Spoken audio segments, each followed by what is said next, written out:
If I told you that there's a secret hack to your personal development process that can help you improve so much, you wouldn't believe me. And that sounds like some kind of clickbaity thing that people say, but genuinely, the thing that helped me improve the most in my entire life was getting in touch with my self-image and changing my self-image. So a few years ago, let me tell you this. I used to smoke cigarettes, and I smoked almost 20 cigarettes a day. That's crazy for me to think about now, considering I give breathwork practice instructions. But I used to smoke 20 cigarettes a day, and I tried everything to quit. I tried to use the patches, the gums, everything. Nothing worked. And I remember one day I felt so much love in my body, and that I tried to smoke a cigarette and it just felt disgusting. And at that moment, I decided I'm not a smoker. Up until then, every time I tried to quit, I was like coming with the idea and the image of smoker trying to quit. But in that moment, my image was, I'm no longer a smoker. And from there, it was so easy to quit smoking cigarettes because it didn't align with my image. And when I apply this to everything in terms of my personal development path, in terms of my business, in terms of my dating life, in terms of everything, it all comes down to self-image, because the image that you have of yourself is exactly the results that you will create for that image. So what I mean by that is, if you are able to, at will, change your self-image, you can change your results. But we don't sometimes realize what our self-image is because it's been created by somebody else. You know, your school created the self-image of this little good slave who does his work. Your parents created this self-image of a good boy who listens to them. And your friends created this self-image of maybe the clown that you need to be. But in reality, that's not you, and you know it's not you. So when I spent some time journaling, getting into my own process, looking at who I am and what self-image I created for myself up until that point, that's the process of actually recreating yourself and killing your old self. Because what I can do then is look at that old self-image similarly to when I was a smoker and just kill that person, because I'm no longer a smoker, so that person's gone. The same way as my self-image of the person who struggles with business, the person who struggles in his dating life, the person who struggles to make friends. Once I got rid of all those identities and I created new identities, my results just match that. Now, obviously, it's not going to be so simple that you just change the self-image in your mind and it just magically works. There's a process to it. Visualization's important, meditation's important, doing the actual work is important, shadow work, all of these kind of deep things that is required to be done over a long period of time. And there's a whole process for it.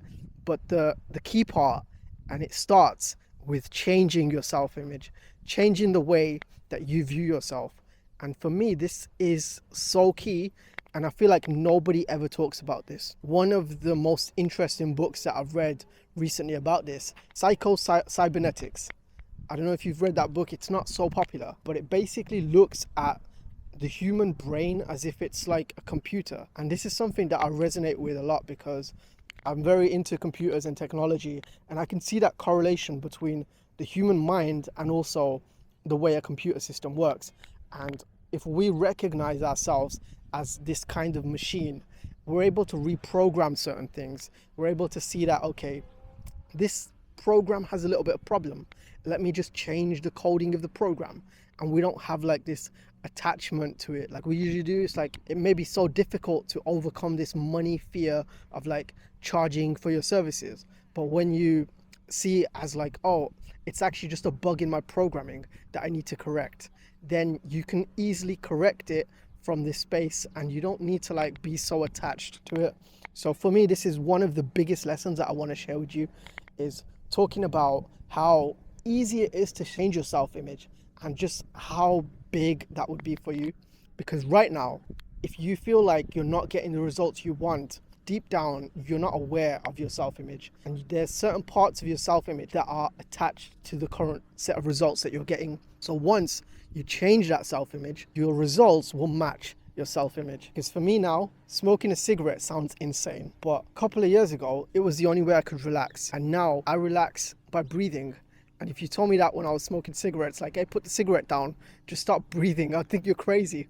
But it's just comes from changing your self-image and then aligning yourself to that path. So all of this to say that yes, self-image is very important. And right now, if you're somebody who struggles in their business, you're a holistic healer, you have this like self-image of somebody who doesn't like capitalism, who's like against the system, but they need money to live in this world. And this kind of like issue that you're having with your own self-image of kind of want to break away from the system and go all hippie, but then also want to build a business as well, but you don't feel like the word business resonates, and you don't want to get clients but you want people to pay you for their services. It creates so much mental incongruencies that in the end result in you not making any success with your path. So I'm saying this because I've worked with so many people in the holistic field, and this problem comes up time and time again, and it's purely down to your self-image.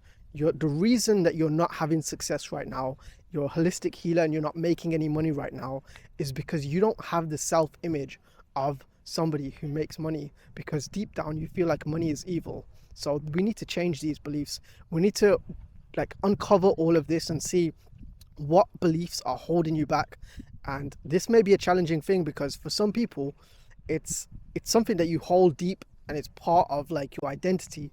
You feel like accepting money or like going down that path is like it's going to send you down the bankers route, or like the evil people who are just out there to make money. And it's about changing those beliefs and really diving into these wounds that you have as a money wound. So we're doing a workshop on this in our community very soon.